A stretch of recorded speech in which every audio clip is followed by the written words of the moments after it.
Okay guys, we are going to be checking out this video called Blowback, How Israel Helped Create Hamas. It's by a speaker who I really respect, and I haven't watched the video yet, so we're having a reaction to it and I'll be sharing my thoughts as we watch it.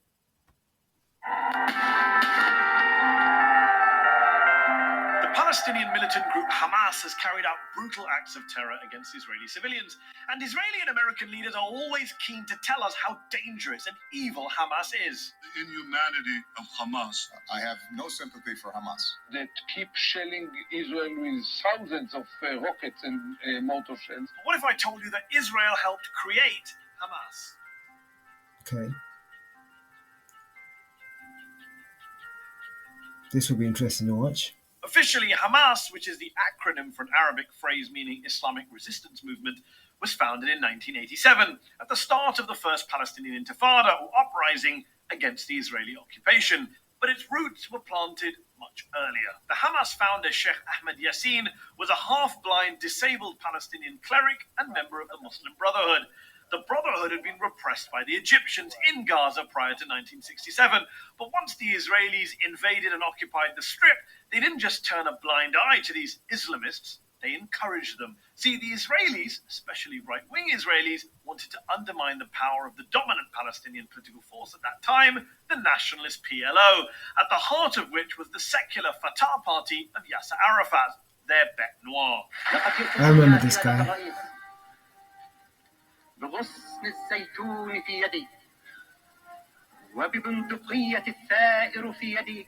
By empowering Sheikh Yassin and the Muslim Brotherhood, Israeli leaders thought they could divide and rule the occupied Palestinians, play them off against each other, secular nationalists against religious Islamists. So in 1978, when Yassin wanted to officially register his Islamic Association, which was basically the precursor to Hamas, the Israelis were only too keen to help. Yassin built and grew a network of Islamist social institutions across Gaza, including schools and clubs and mosques, and Israel helped fund some of those projects. Most American politicians have no clue about any of this, although the former Republican Congressman Ron Paul once made this point on the floor of the House. Hamas was encouraged and really started by Israel because they wanted Hamas to counteract Yasser Arafat. Arafat himself told him, Whoa, that's insane. So Israel created Hamas because they wanted to counter Yasser Arafat's success.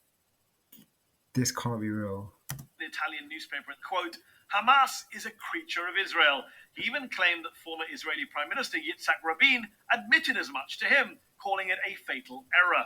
Now, you might be wondering, why should I believe mad Ron Paul or the famously shady Yasser Arafat?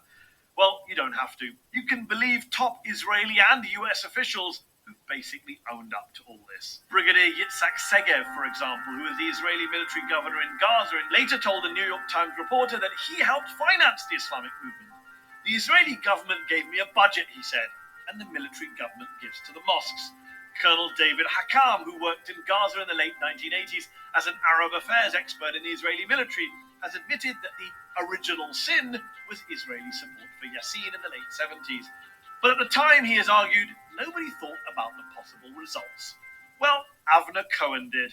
Cohen was the Israeli official who was responsible for religious affairs in Gaza for more than 2 decades, and who now says, quote, Hamas, to my great regret, is Israel's creation. Yeah, Cohen's words. He actually wrote an official report to his superiors in the mid-1980s. The worst part of that whole area is Hamas, and Israel is responsible for the worst part of it. It's insane. Warning them not to play divide and rule in the occupied territories, and calling on Israel to, quote, break up this monster before this reality jumps in our face. But no one else on the Israeli side really took the possibility of blowback seriously at that time. They never do they? Hamas has since killed far more Israeli civilians than any secular Palestinian militant group, and its leaders have been pretty viciously anti-Israeli and even anti-Semitic in their rhetoric. لن نعترف بإسرائيل. لا مكان لكم بيننا ولا مستقبل لكم بين الأمم إنكم إلى زوال. Sheikh Yassin would eventually be assassinated by an Israeli airstrike in Gaza. Sheikh Yassin and its organization the Hamas are responsible to the killings of more than 400 Israelis. So the question shouldn't be why now. I think it should be why not before. Why not before? Well, because before, Israel was actually nudging and winking at Yassin and co., building them up as a rival to Arafat's Fatah. The die was cast for Blowback. Blowback, incidentally, that they decided to double down on when they assassinated Yassin. You can hear the crowds chanting for Hamas, and any idea that this operation would actually suppress or diminish that organization seems to be ill-judged. The inconvenient truth is that Hamas is in part a creature of Israel's own making, an enemy that Israel spent more than 20 years helping to build up, and then spent the next 20 years, the past 20 years that is, trying to bomb, besiege, and blockade out of existence.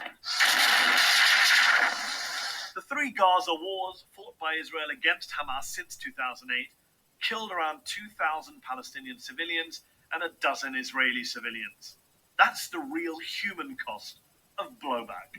David Long, a former Middle East expert at the US State Department under Ronald Reagan, told journalist Robert Dreyfus, "I thought the Israelis were playing with fire. I didn't realize they'd end up creating a monster. But I don't think you ought to mess around with potential fanatics. It's a lesson both the Israelis and the Americans never seem to learn, though. And as usual, innocent people, in this case Palestinians and Israelis, continue to lose their lives as a result." This is heartbreaking, man. I mean, like, you realize that there's so much horrible, evil stuff going on in that area, and you realize that actually it's this one group that seems to just be behind it all, that just seems to want unrest. And who benefits from this? Really, the mind boggles. But anyway, that is the video for today. I hope that's been interesting and useful. Thanks for watching.